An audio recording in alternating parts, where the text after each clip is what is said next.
Assalamualaikum warahmatullahi wabarakatuh. Selamat pagi dan salam sejahtera bagi kita semua. Om Swastiastu, Namo Buddhaya, salam kebajikan.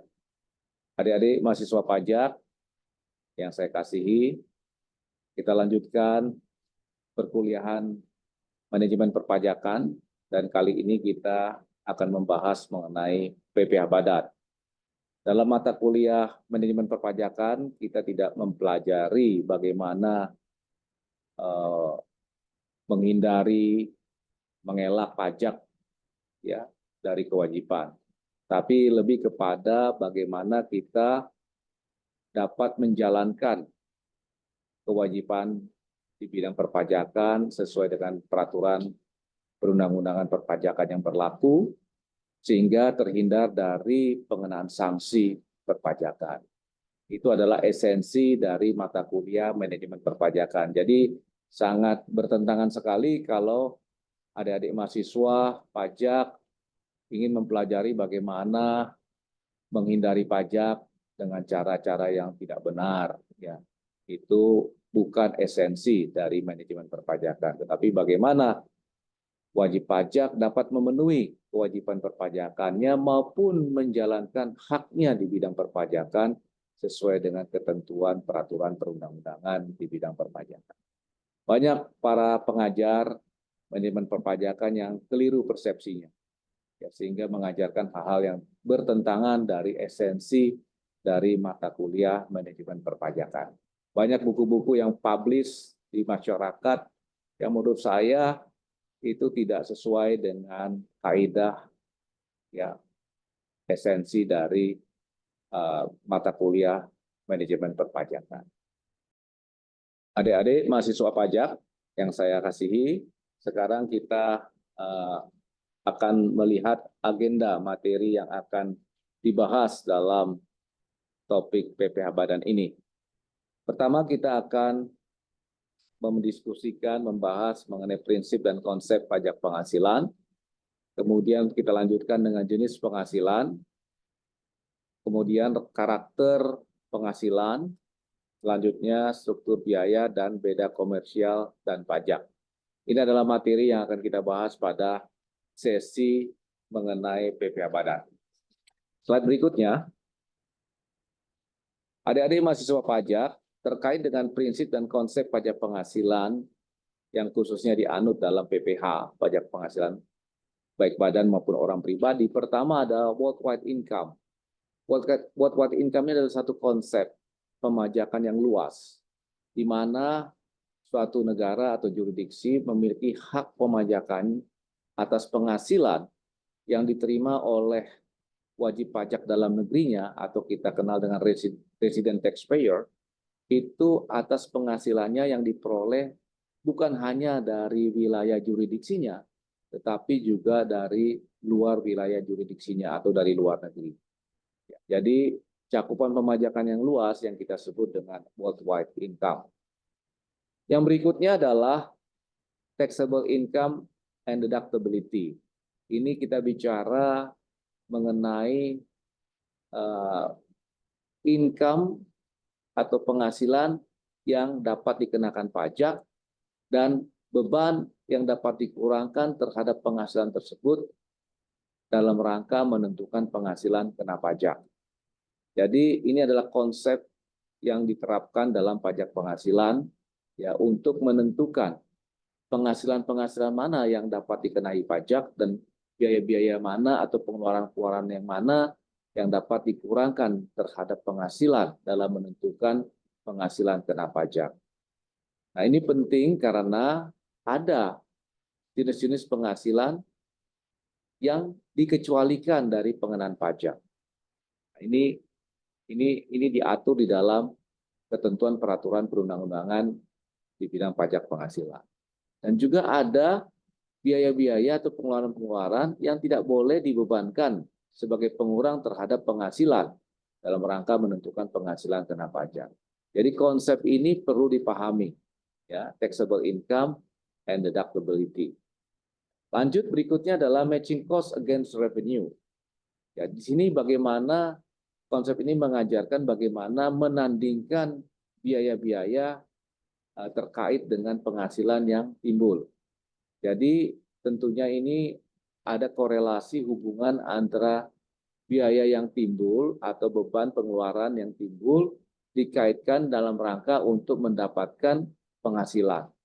Jadi contohnya misalnya kalau ini penghasilannya adalah penghasilan kena pajak, yang dikenai pajak atau objek pajak, maka biayanya boleh dibebankan sebagai pengurang terhadap penghasilan tersebut. Namun ada juga penghasilan yang dikenai pajak tapi bersifat final, maka biaya-biaya tersebut tidak dapat dibebankan sebagai pengurang terhadap penghasilan dalam rangka menghitung penghasilan kena pajak di akhir tahun. Ya, ini kenapa? Karena penghasilannya juga sudah final, tidak perlu digunggung dengan penghasilan lainnya dalam rangka untuk menghitung besaran penghasilan kena pajak. Jadi dengan kata lain, biaya yang tidak dapat dibebankan, demikian juga penghasilan tidak perlu digunggung, dan pajaknya juga tidak perlu atau tidak dapat dijadikan sebagai kredit pajak atau pengurang terhadap BPH yang terutang. Tetapi cukup penghasilannya maupun pajaknya dilaporkan saja dalam SPT tahunan, dalam SPT PPH 1770 maupun SPT PPH 1771 untuk wajib pajak badan, sedangkan SPT 1770 untuk orang pribadi yang menjalankan usaha. Jadi demikian adik-adik mahasiswa, pemahaman mengenai matching cost against revenue.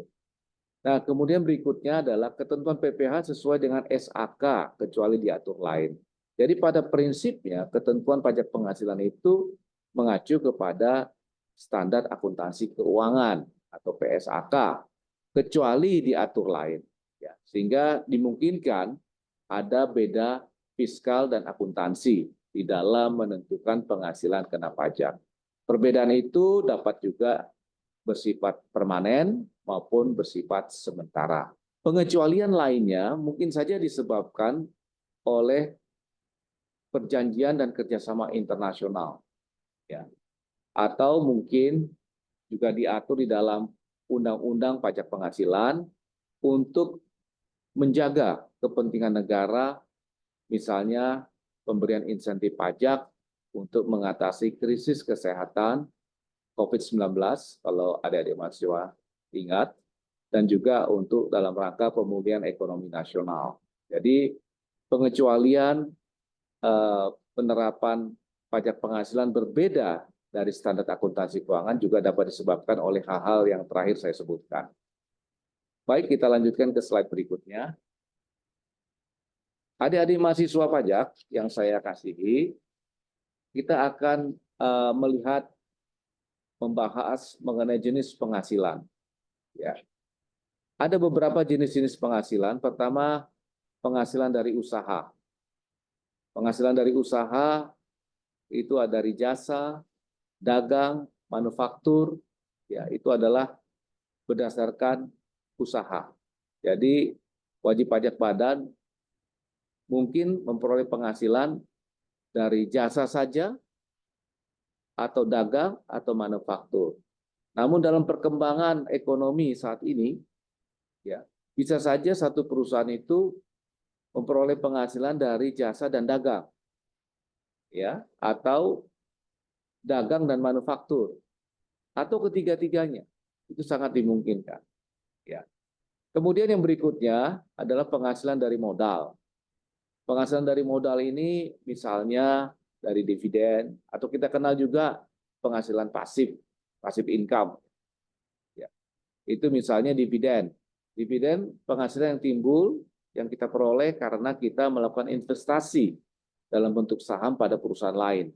Nah, di sini kita mendapatkan dividen sebagai return yang kita dapatkan.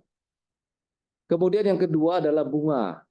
Bunga itu karena kita melakukan penyertaan dalam bentuk deposito, tabungan, ya, dalam bentuk reksadana dan sebagainya. Dalam instrumen keuangan, biasanya kita mendapatkan return penghasilan dalam bentuk bunga. Kita investasikan dalam bentuk surat-surat berharga, dalam bentuk deposito, ya dalam bentuk instrumen keuangan lainnya. Kemudian royalti. Royalti ini adalah imbalan atau return yang kita terima karena kita memberikan pihak lain untuk menggunakan intellectual property kita. Ya, kita mendapatkan royalti dari mereka. Kemudian yang berikutnya adalah capital gain. Capital gain ini adalah keuntungan yang kita peroleh karena kita melakukan penjualan atau pengalihan saham atau surat-surat berharga yang kita miliki. Demikian juga misalnya kita memiliki aset dalam bentuk properti, kita menjual atau mengalihkan aset tersebut sehingga kita mendapatkan capital gain, yaitu selisih antara harga jual dengan harga perolehan atau nilai buku dari aset yang kita alihkan atau kita jual. Ya. Kemudian ada lagi penghasilan lain-lain, artinya di luar dari yang kedua jenis di atas. Penghasilan lain-lain itu contohnya, ini contoh ya, antara lain keuntungan selisih kurs. Kalau kita punya katakanlah dolar, mata uang asing, ya currency asing, dolar atau yen dan lain sebagainya, ya euro misalnya, kemudian kita tukarkan, maka kita mendapatkan keuntungan selisih kurs. Ya, bila mana harga pasarnya dibandingkan dengan harga perolehan dulu atau nilai bukunya, nah kita ada selisih positif. Nah inilah keuntungan selisih kurs. Bagaimana kalau selisih negatif ya? Rugi selisih kurs namanya. Ya, jadi yang dimaksud dengan penghasilan lain itu adalah salah satunya adalah keuntungan selisih kurs. Ya. Kemudian pengembalian restitusi pajak. Katakan kita membayar pajak lebih daripada yang seharusnya atau melebihi dari yang terhutang. Ya, kredit pajak yang kita bayarkan itu ternyata lebih besar daripada PPh yang terhutang, sehingga kita memperoleh hak untuk mendapatkan pengembalian. Ini yang kita sebut dengan restitusi pajak. Ya, nah pengembalian restitusi pajak yang kita terima ini tentunya kita catat sebagai penghasilan lain-lain. Yang berikutnya adalah penghapusan utang. Utang, kita punya utang, punya kewajiban pada pihak lain, kemudian oleh pihak lain itu dihapuskan. Nah, bagi kita yang berutang, yang hutangnya dihapuskan, tentu ini menjadi penghasilan. Karena apa? Karena ada tambahan kemampuan ekonomis. Nah, ini adalah objek pajak. Dan ini termasuk dalam kelompok penghasilan lain-lain. Jadi ini kurang lebih gambaran mengenai penghasilan berdasarkan jenis-jenisnya. Nah, kita lanjutkan ke slide berikutnya. Slide berikutnya kita akan membahas masalah karakter penghasilan. Karakter, ya. Nah, karakter penghasilan itu ada yang objek pajak. Artinya penghasilan ini dikenai pajak. Ya. Penghasilan dikenai pajak. Yang kedua adalah bukan objek pajak. Artinya penghasilan ini tidak dikenai pajak. Ya, tidak perlu digunggung di dalam laporan SPT kita 1771 misalnya. Tetapi cukup diungkapkan, didisclose ya di dalam SPT tahunan. Ya. Nah, terkait dengan penghasilan yang diperlakukan sebagai objek pajak, itu dapat kita bedakan atas dua. Pertama adalah objek pajak yang tidak final, artinya nanti di akhir tahun itu akan digunggung dengan penghasilan-penghasilan lainnya, ya, digabungkan, ya, itu akan dihitung, ya, berapa penghasilan kena pajaknya setelah memperhitungkan beban-beban yang dapat dikurangkan terhadap penghasilan tersebut, ya, dan nanti dihitung pajaknya, ya. Kemudian yang berikutnya adalah objek pajak final. Artinya apa? Artinya objek pajak ini atau penghasilan ini sudah dikenai pajak dan sifatnya final. Tidak perlu lagi digunggung dengan penghasilan lainnya di akhir tahun. Ya, cukup dilaporkan, didisclose saja di SPT tahunan. Ya. Dan pajak yang sudah dia bayar di tahun berjalan itu tidak perlu atau tidak dapat diperlakukan sebagai kredit pajak. Ini yang dimaksud dengan objek pajak final. Ya, contohnya misalnya kita memperoleh penghasilan dari sewa, ya, sewa tanah dan bangunan, ya itu dikenai PPh final, ya 10%, ya. Atau misalnya kita memperoleh dividen untuk orang pribadi, ya, dividen, ya, itu kenai PPh final, ya 10%. Jadi ini adalah contoh-contoh dari pengenaan PPh final. Kita lanjutkan ke slide berikutnya. Selanjutnya kita akan membahas mengenai karakter biaya. Biaya adalah pengeluaran yang timbul, ya, dalam tahun berjalan untuk mendukung kegiatan operasional atau usaha dari wajib pajak. Nah, biaya berdasarkan karakternya dapat dibedakan atas dua. Pertama adalah deductible expenses, bila dia berkaitan dengan 3M. 3M itu adalah biaya dalam rangka untuk mendapatkan, memelihara, dan menagih, ya, penghasilan. Jadi dikaitkan dengan penghasilan. Ya, jadi matching cost against revenue. Tadi di awal kita sudah membahas mengenai prinsip dan konsep dari pajak penghasilan. Ya. Sedangkan yang berikutnya yang adalah undeductible expenses, artinya biaya yang tidak dapat dikurangkan sebagai pengurang terhadap penghasilan dalam rangka untuk menentukan penghasilan kena pajak. Umumnya ini karena biaya tersebut timbul tidak ada hubungannya dengan 3M. Tidak ada kaitannya dengan matching cost against revenue. Ya, misalnya contoh, ya, biaya yang tidak ada kaitan dengan usaha, misalnya under table, ya, atau biaya-biaya untuk kepentingan pribadi, ya, yang tidak ada kaitan dengan usaha, ya, dan sebagainya. Jadi inilah yang membedakan karakter biaya. Ada yang boleh dikurangkan terhadap penghasilan yang kita sebut dengan deductible expenses, dan sebaliknya ada juga pengeluaran yang tidak dapat dikurangkan terhadap penghasilan yang kita sebut dengan undeductible expenses. Kita lanjutkan ke slide berikutnya. Dalam slide berikutnya kita akan membahas mengenai struktur biaya, hierarki dari biaya dalam laporan laba rugi. Ya, yang pertama adalah harga pokok penjualan. Ya, terdiri dari pemakaian bahan baku, pemakaian tenaga kerja, maupun FOH, factory overhead. Jadi ini adalah komponen dari harga pokok penjualan. Kemudian yang berikutnya adalah biaya umum dan administrasi. Ya, selanjutnya biaya penjualan, dan terakhir adalah biaya lain-lain yang tidak tercover di dalam ketiga jenis biaya di atas. Ini adalah struktur biaya yang lazim kita temukan di dalam penyajian laporan laba rugi. Baik, kita lanjutkan ke slide berikutnya. Dalam slide ini kita membahas mengenai beda komersial dan pajak.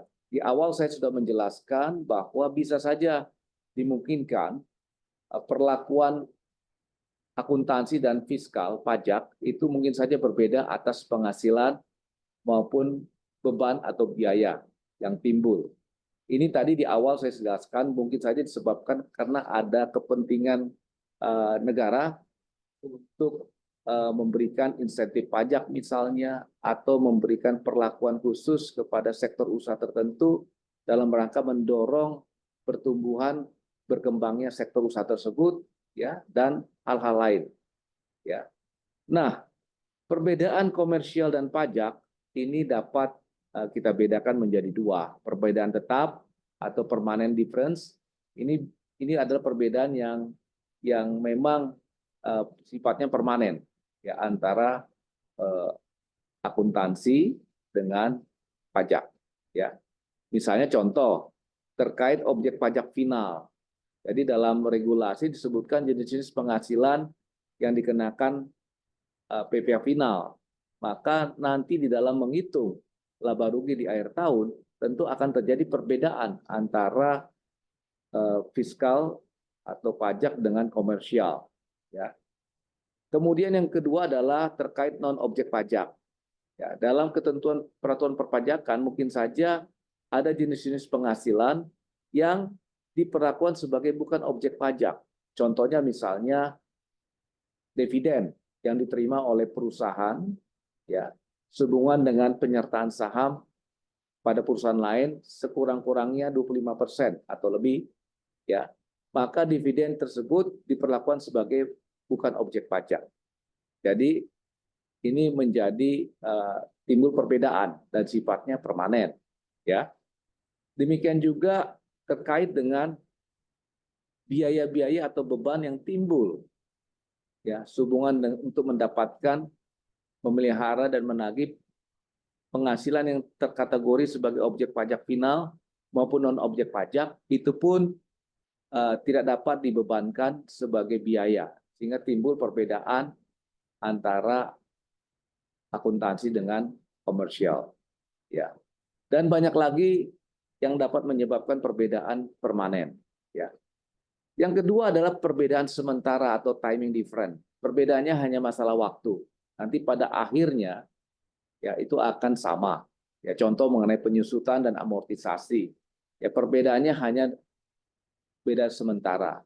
Nanti pada akhir umur ekonomis dari aktiva tetap, baik yang berwujud maupun yang tidak berwujud, ini pada akhirnya akan sama jumlah beban yang dapat dikurangkan. Ya, demikian juga penilaian persediaan, ada FIFO, LIFO, average, ya bisa saja ini mengakibatkan perbedaan tapi sifatnya sementara. Ya. Jadi itu sekilas mengenai beda komersial dan pajak. Adik-adik mahasiswa pajak, setelah kita membahas mengenai beda komersial dan pajak, Bapak cukupkan penyajian materi PP Badan dalam mata kuliah manajemen perpajakan. Kalian dapat mengunduh, mendownload bahan materi ini dengan mengunjungi channel YouTube Bapak, Prof. John Utagao, dan juga kalian dapat mendapatkan bahan-bahan materi perpajakan lainnya sesuai dengan kebutuhan kalian untuk menunjang perkuliahan kalian di mata kuliah rumpun perpajakan, terutama dalam mata kuliah manajemen perpajakan. Demikian atas perhatian adik-adik mahasiswa pajak, Bapak ucapkan terima kasih. Wassalamualaikum warahmatullahi wabarakatuh. Om Santi Santi Santi Om.